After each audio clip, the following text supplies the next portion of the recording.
Let me preface this by saying there is a distinct difference between telling someone to trust the science and to tell someone to trust the scientific method. This distinction is so great, in fact, it might as well be considered mutually exclusive. This is because to tell someone to trust the science can be seen as analogous to telling them don't question the science. And the motto of the scientific process is effectively accept nothing, question everything.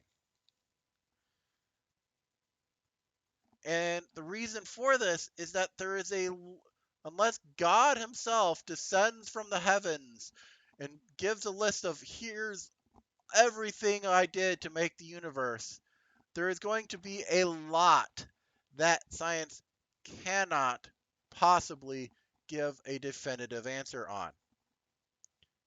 And that is fine.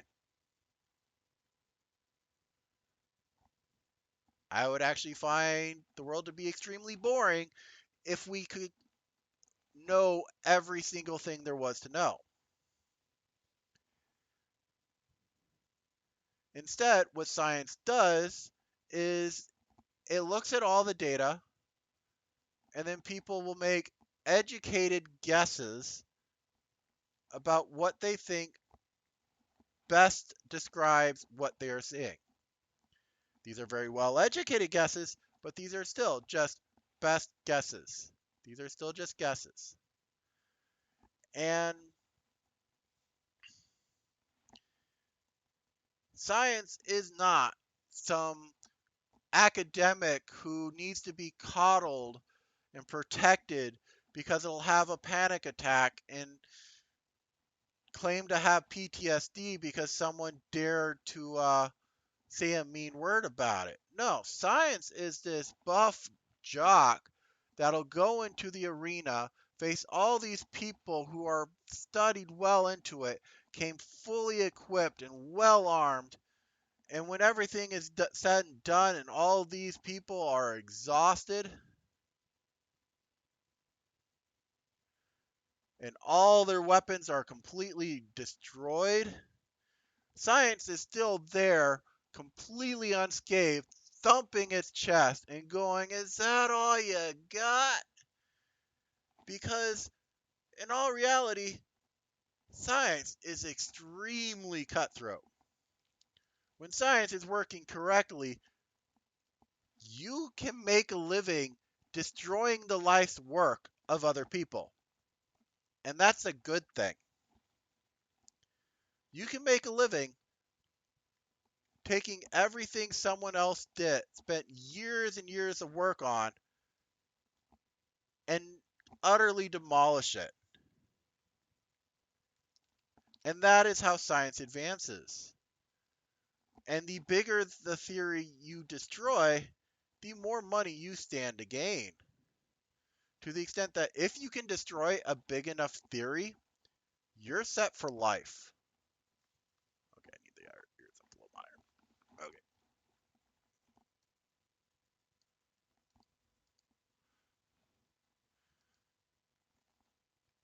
Because, yeah, and not only that, you'll be known going down in history as the person who conclusively disproved this theory. And that's when science is working correctly. And I suppose I should say I am saying word correctly a lot intentionally because sadly,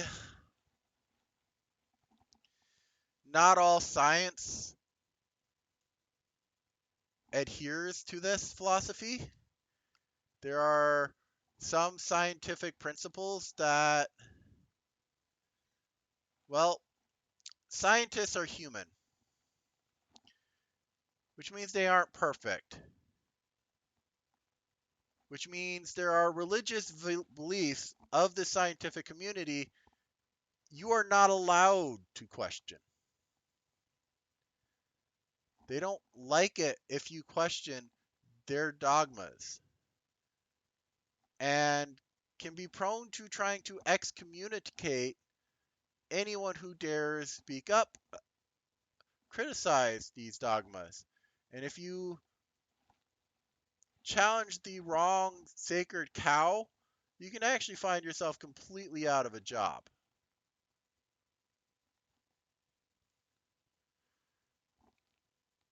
And that's unfortunate. But it's a thing that exists. And just something you have to be aware of.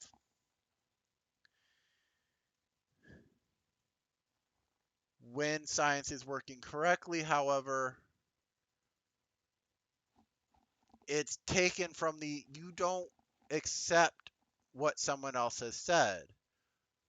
Science advances when someone basically looks at the work of someone else, takes a look at the science as it currently exists, and says the science is wrong.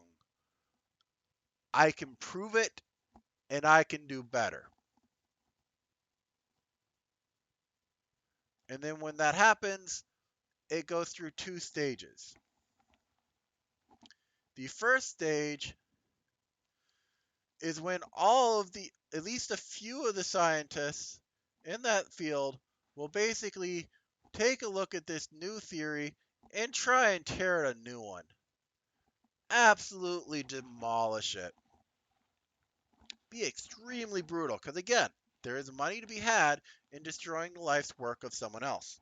And that's a good thing.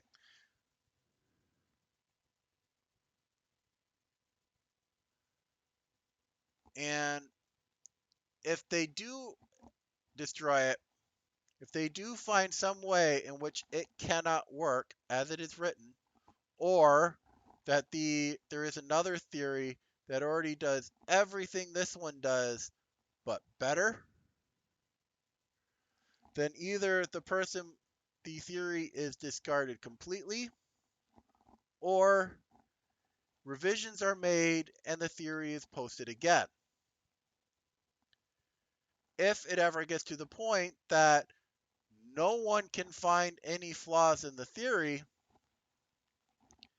then it goes into the second stage. In the second stage, I should probably make this year group more. I'll do that in a bit.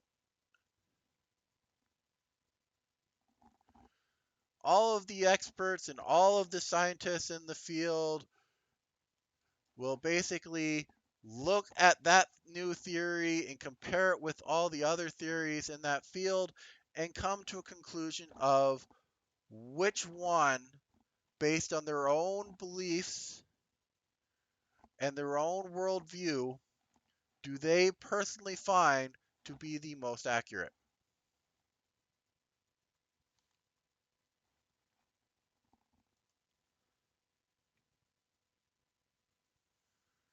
And when a theory has the plurality of the experts,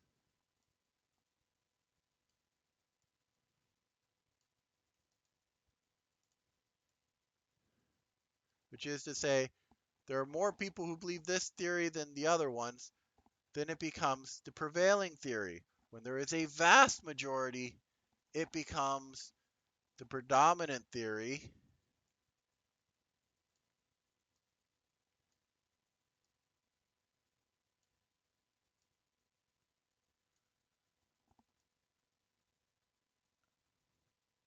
Yeah, that looks good. Okay.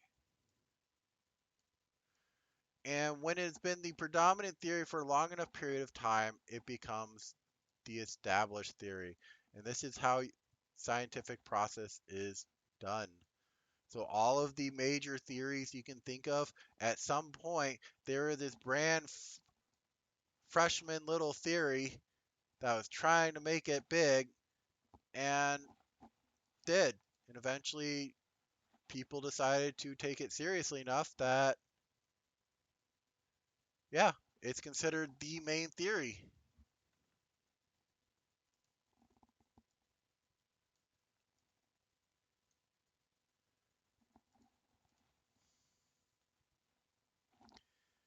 And this is how science advances. A new theory comes up, and destroys the old one.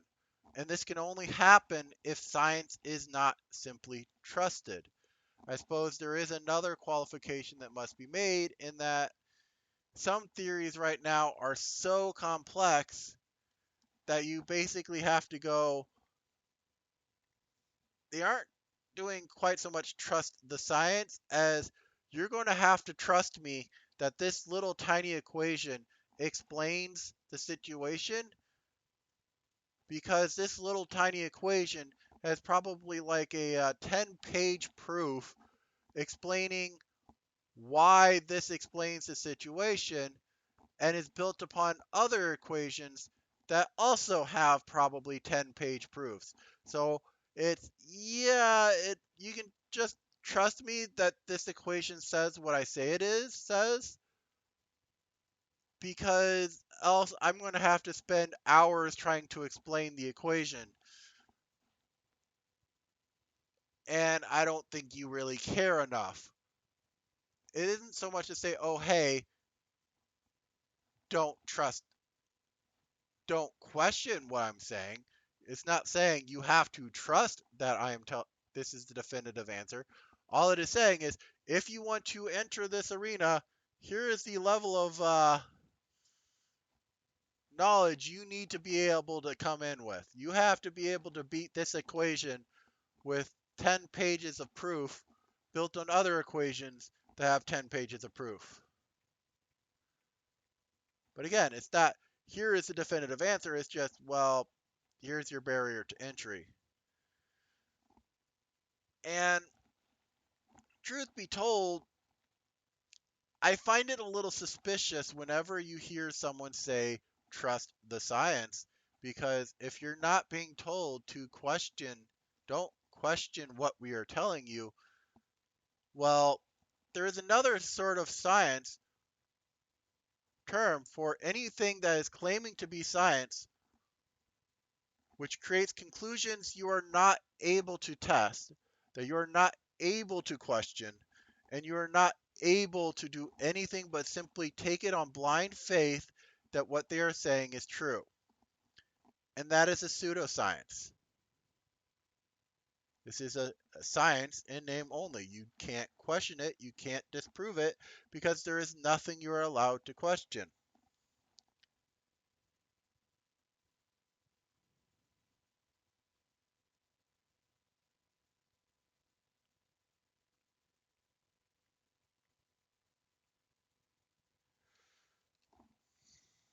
And it's like, think of it this way. Imagine what the world would be like if Galileo had simply trusted the science that the Earth was the center of the universe.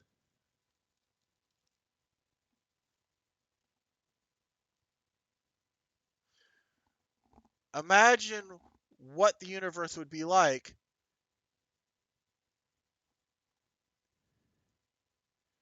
if people still thought the world was, they simply trusted the science that the world was flat.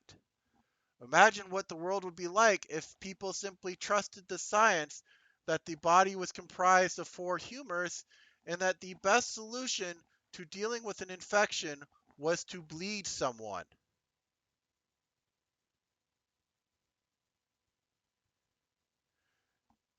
And if you're saying, no, this is different, my answer is no, it really is not. You can say barrier to entry. Yes, there is a threat between uh, not questioning the science, not challenging the science, and to spread intentional misinformation with the intention of causing harm or confusion. But it's not, don't trust the science. And especially when you have a group that will basically go around and suppress anything that dares question the science, offers a different opinion than the science, then yeah, I think that is the science you should be trusting the least. Any science that doesn't let any criticism is not science. It's pseudoscience.